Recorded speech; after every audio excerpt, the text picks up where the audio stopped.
दोस्तों नमस्कार, आपका स्वागत है शिवानी कोचिंग सेंटर में। यूट्यूब चैनल को अधिक से अधिक सब्सक्राइब करें और लाइक करें।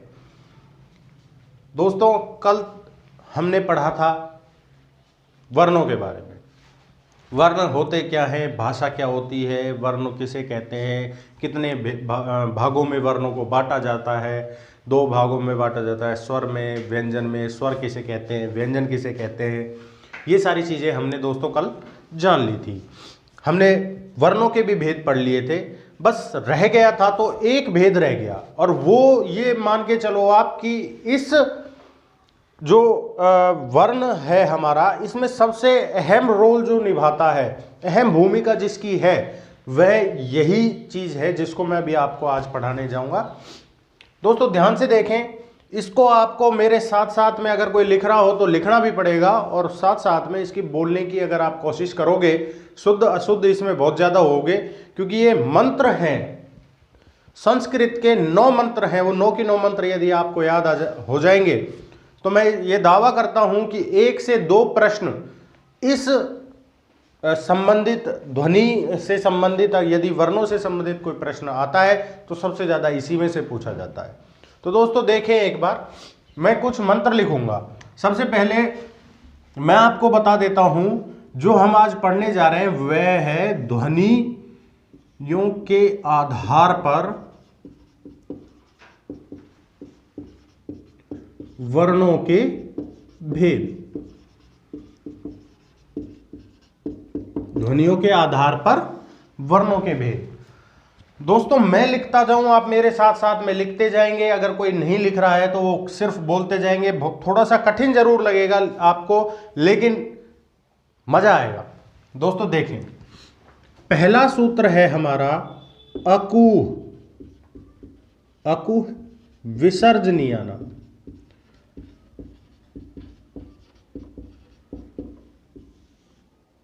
अकुह है विसर्जनीयानाम, कंठ है। क्या बोलेंगे इसको दोस्तों? अकुह है विसर्जनीयानाम कंठ है। ऐसे बोलेंगे आप टुकड़ों में, अकुह विसर्जनीयानाम कंठ है। फिर एक साथ बोलेंगे, अकुह विसर्जनीयानाम कंठ है। इचूयशानाम तालु।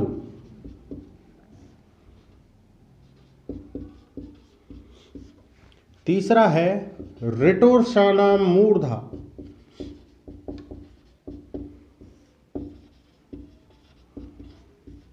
चौथा है ऋतुलसानाम दंता।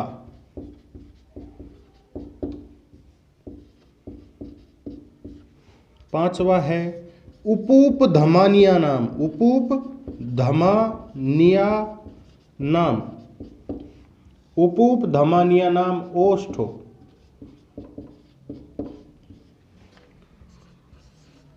ए दयितो कंठे तालु।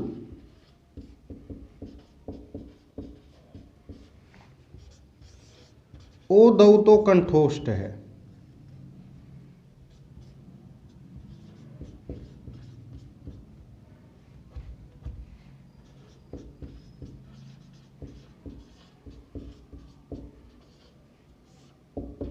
दोस्तों अब नीचे नहीं आ सकता, कोई बात नहीं, हम फिलहाल 7 को पढ़ लेते हैं, 2 बाद में पढ़ लेंगे। दोस्तों ऐसा है, इनको आप टुकड़ों में याद करिएगा। कैसे याद करेंगे मैंने अभी आपको बताया। ऐसे पढ़ेंगे हम इनको, अकुह है, फिर पढ़ेंगे विसर्ज, फिर पढ़ेंगे नियानाम, फिर पढ़ेंगे कंठ है। तो ये पूरा शब्द आपको याद होना चाहिए।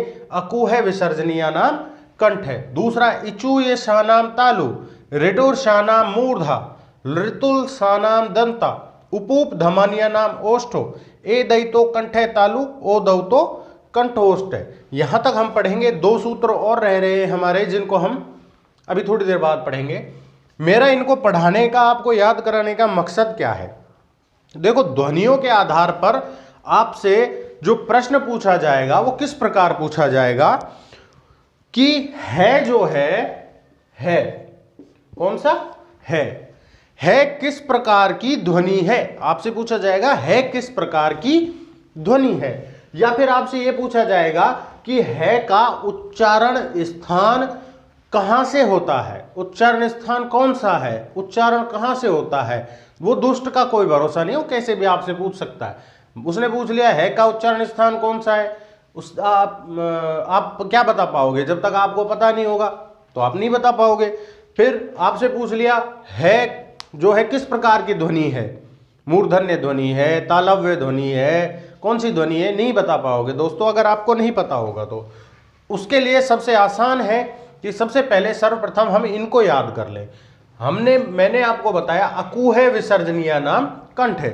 अब इसमें हम देखेंगे क्या, सबसे पहले हम देखेंगे इसमें ए आ रहा है, क्या आ रहा है ए, उसके बाद आ रहा है के वर्ग, नजर आ रहा है ना दोस्तों आपको, ए आया, फिर उसके बाद आया के वर्ग, फिर क्या आएगा है।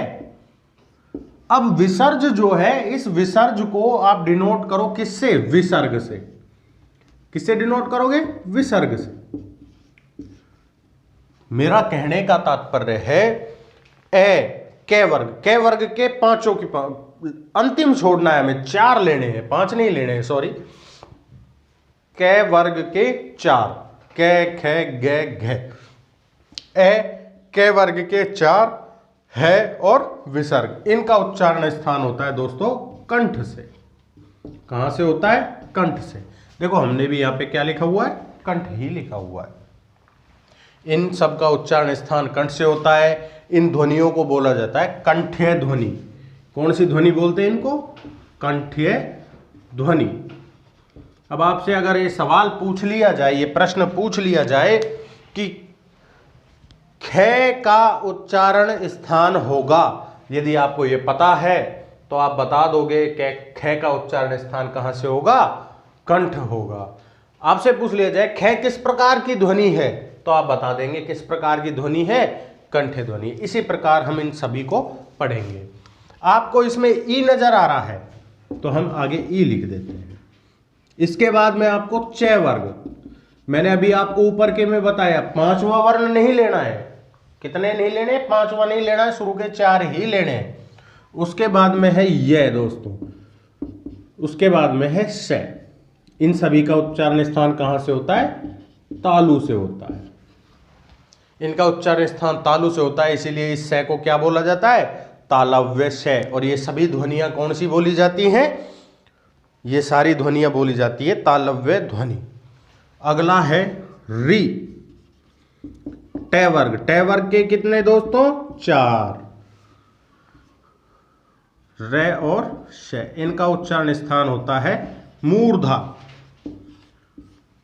मूर्धा होता है, इसीलिए इन ध्वनियों को मूर्धन्य ध्वनि बोला जाता है। इस वाले से को मूर्धन्य से बोला जाता है। अगला है, आपको दिखाई दे रहा होगा इसमें तय वर्ग, ये देखो। उसके बाद में आपको दिखाई दे रहा होगा ले, उसके बाद में से। इनका उच्चारण स्थान होता है दंत से। कहां से, दंत से। इसीलिए इस वाले से को क्या बोलते हैं, दंती से, क्योंकि ये ध्वनियां कौन सी हैं, दंत्य ध्वनि कहलाती हैं। इसके बाद में दोस्तों इसमें ऊ और बड़े ऊ की मात्रा नजर आ रही होगी आपको। बड़ा ऊ, पे वर्ग, छोटा ऊ, बड़ा ऊ, पे वर्ग। इनका उच्चारण स्थान कहां से होता है, ओष्ठ से, इसलिए इनको बोला जाता है ओष्ठ्य ध्वनि। इसमें आपको दोस्तों ए और आई नजर आ रहा होगा। ए और आई, इनका उच्चारण स्थान होता है कंठ और तालु दोनों से मिलकर के। दोस्तों इसमें नजर आ रहा होगा आपको ओ और औ, इनका उच्चारण स्थान होता है कंठ और ओष्ठ से मिलकर के। दोस्तों मैं उम्मीद करता हूं कि आपको ये चीज़ें समझ में आ रही होंगी। अगर आपको वीडियो अच्छी लग रही है तो आप अधिक से अधिक लाइक करें। मैंने आपको पढ़ाया अकूह विसर्जनीय नाम कंठ है। इसका मतलब है ए के वर्ग है और विसर्ग, इनकी जो उच्चारण स्थान होता है वो कहाँ से होता है, कंठ से होता है। इन ध्वनियों को क्या बोला जाता है, कंठे ध्वनि। ई, चे वर्ग, ये और से, यानी कि इचू ये सानाम तालु। अब हमने आगे भी लिखा हुआ है, इनका उच्चारण स्थान होता है तालु से, इसलिए इनको बोला जाता है तालव्य ध्वनि। री, ऋटुर शानाम मूर्धा। री, टे वर्ग, रे और से, इनका उच्चारण स्थान होता है मूर्धा से, इसलिए इनको मूर्धन्य ध्वनि बोला जाता है। इसमें ऋतुल सानाम दंता, ऋतुल सानाम दंता में तय वर्ग, ले और से, इनका उच्चारण स्थान होता है दंत से। अगले में उपूप धमानिया नाम ओष्ठो, ऊ बड़ा ऊ और पै वर्ग, पै वर्ग के कहां तक, 4 तक, पांचवा नहीं लेना है दोस्तों, 4 तक अपना कौन सी उच्चारण स्थान है इसका, ओष्ठ। इसमें ए दई तो कंठे तालु में ए और आई इनका उच्चारण स्थान होता है कंठ और तालु से। ओ दऊ तो कंठोष्ठ है, ओ और औ इनका उच्चारण स्थान होता है कंठ और ओष्ठ से। दोस्तों इनको याद कर लीजिएगा। इसके बाद में हमारे 2 और रह रहे हैं, वकारस्य दंतोष्ठम और नवा है अनुस्वारस्य नासिका च।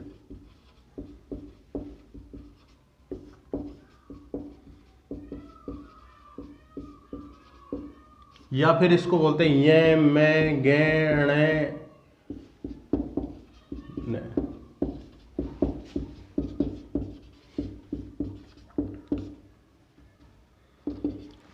दोस्तों वकारस्य दंतोष्ठम और अनुस्वारस्य नासिका च, यदि किसी को अनुस्वार याद नहीं होता तो इसको याद कर लेना, यमंगना नाम नासिका च। ठीक है दोस्तों, वकारस्य दंतोष्ठम में सिर्फ आएगा अपना व, इसका उच्चारण स्थान कहां से होता है, दंत और ओष्ठ से मिलकर के। कहां से होता है, दंत और ओष्ठ से। अब मैंने आप सबको बोला था कि अपन को इनमें वर्ग के कहां तक लेने, 4 तक, क्योंकि 5वां जो अक्षर होता है वर्ग का उसका बनाया जाता है अनुस्वार, और जितने भी अनुस्वार होते हैं सबका उच्चारण स्थान कहां से होता है, नाक से, इसलिए इनको नासिक के ध्वनि बोला जाता है। और वर्ग के प्रत्येक 5वें अक्षर का उच्चारण स्थान भी नाक से ही होता है और अनुस्वार का भी नाक से ही होता है। ठीक है दोस्तों, लिख लीजिएगा। दोस्तों अब हम बात करते हैं, एक प्रश्न पूछा जाता है अक्षर परीक्षाओं में सबसे ज्यादा आता है, निम्न को क्रम से लगाओ।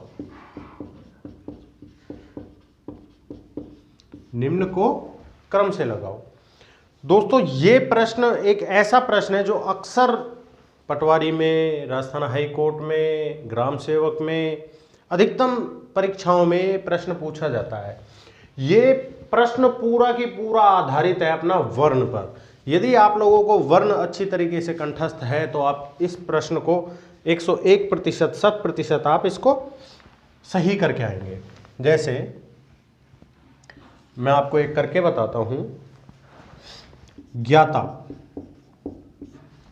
दूसरे नंबर पर मैंने लिखा क्षमा, तीसरे नंबर पर मैंने लिखा त्रुटि, चौथे नंबर पर, दोस्तों ध्यान से देखना, चौथे नंबर पर मैंने लिखा ग्रह, और 5वें नंबर पर मैंने लिखा द्यमा। दोस्तों ये पूरा की पूरा आधारित प्रश्न है संयुक्त व्यंजनों पर। क्यों, आप देखें, प्रथम में ज्ञ है, ये भी संयुक्त व्यंजन है, दूसरा भी, तीसरा भी, चौथा नहीं है, लेकिन इसमें भी किसी न किसी और व्यंजन का मेल जरूर है, 5वां भी है। तो देखते हैं इनको क्रम से हम कैसे लगाते हैं। दोस्तों देखें, सबसे पहले हम इनके टुकड़े करते हैं। टुकड़े किस प्रकार करते हैं, जैसे ज्ञ है, ज्ञ किस किस से मिलकर के बना होता है दोस्तों, जय तथा ईए से। जय लिखा मैंने, उसके बाद ईए लिखा। दोस्तों पूरे के टुकड़े करने आवश्यक नहीं होते हैं, फिर भी मैं तो आपको करके बता दूंगा, परंतु पूरे के आप टुकड़े ना करें, शुरू के कर ले, शुरू का जो वर्ण है, प्रथम जो वर्ण है उसके टुकड़े कर ले। यदि उससे नहीं पहचान में आता है तो आगे बढ़े, अन्यथा कोई जरूरी नहीं होता है, पर अपन करेंगे। ये में कौन सा स्वर मिला हुआ है, आ, फिर तय, तय में कौन सा स्वर है, आ। दोस्तों ये बात समझ में आई। जय और ई से मिलकर के क्या बना, देखो मैं आपको नीचे बताता हूं, ये बना ज्ञ, लेकिन दोनों में हलंत है तो आधा, आ इसमें मिलाया तो आ की मात्रा मैंने ऐसे लगा दी, तय में आ मिला तो ता। दोस्तों समझ में आ रहा है ना आपको। तो इस प्रकार से इसके मैंने टुकड़े कर दिए। श किस किस से मिलकर के बना होता है, क और श से। क श भी, लेकिन कैसे लिखूंगा, आधा, क्योंकि इसमें से मैं स्वर हटा लूंगा, मैं और आ। ये किस किस से मिलकर बना है, तय, रे, इसमें मात्रा ऊ की, टे ई, गे धन रे धन ए, धन है धन ए, दे धन ये धन ए धन में धन आ। दोस्तों इस प्रकार इसके टुकड़े हमने कर दिए। अब आप देखेंगे इस सबसे पहले आपने देखा होगा इंग्लिश की डिक्शनरी जब भी हम देखते हैं, अंग्रेजी का शब्दकोश जब भी हम देखते हैं, तो सबसे पहले जैसे मान लो हमें देखना है एप्पल, क्या देखना है हमें? एप्पल। तो हम क्या देखते हैं? सबसे पहले इसको देखते हैं, फिर इसको देखते हैं, फिर इसको देखते हैं, इतने में हमको मिल जाता है। तो इसी प्रकार से हम हिंदी शब्दकोश को देखते हैं। सबसे पहले हम देखेंगे कि हिंदी वर्णमाला में इन शुरुआत के 5 अक्षरों में से सबसे पहला अक्षर कौन सा आता है? दोस्तों जय आता है कि कै आता है? भाई स्वर तो है नहीं, ये सभी व्यंजन है। व्यंजन का प्रथम जो वर्ण होता है वो क्या होता है? कै होता है। तो जाहिर सी बात है ये नंबर 1 पर आ गया। ठीक है दोस्तों, इसके बाद में कौन सा आता है? आप वर्ण बोल के देखेंगे, कै खे गे। खे इसमें नजर नहीं आ रहा है, गे नजर आ रहा है, तो जाहिर सी बात है ये कितने नंबर पे आएगा? दूसरे नंबर पे। कै खे गे घे गे चे छे जय, जय आया है, इसमें जय आया है, ये लो। उसके बाद में कौन सा आता है दोस्तों? उसके बाद में आएगा अपना तय। तय लिख दिया। फिर अंत में आता है दय, तय के बाद आता है, इसलिए हमने इसको 5वें नंबर पर लिख दिया। तो दोस्तों मैं उम्मीद करता हूं कि आपको समझ में आ गया होगा। ये टुकड़े आप जब कोशिश करेंगे तो आपको इसका जो है उत्तर आसानी से मिल जाएगा। यदि आप कोशिश ही नहीं करेंगे तो कुछ नहीं हो सकता। अगर किसी को किसी भी प्रकार की समस्या हो तो कमेंट बॉक्स में आप लिख करके पूछ सकते हैं कि ये किस प्रकार से किया, मैं आपका जवाब आपको दे दूंगा अगली क्लास में या उससे अगली में। जब भी आप प्रश्न पूछोगे मैं आपको इसका जवाब दे दूंगा। एक क्वेश्चन मैं आपके लिए देता हूं, उसको आप करिएगा और करने के बाद में उसका जवाब आप कमेंट बॉक्स में लिख दीजिएगा। सवाल मैं आपको देता हूं, थोड़ा अटपटा जरूर है, लेकिन टुकड़े अगर आपको करना आता है तो आप आसानी से कर पाएंगे। कंचन, कृपा, क्योंकि,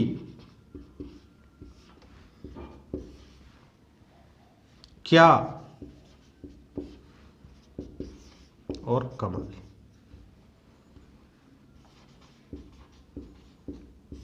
दोस्तों इसको क्रम से लगाइएगा और जवाब आप कमेंट बॉक्स में दे दीजिएगा। धन्यवाद।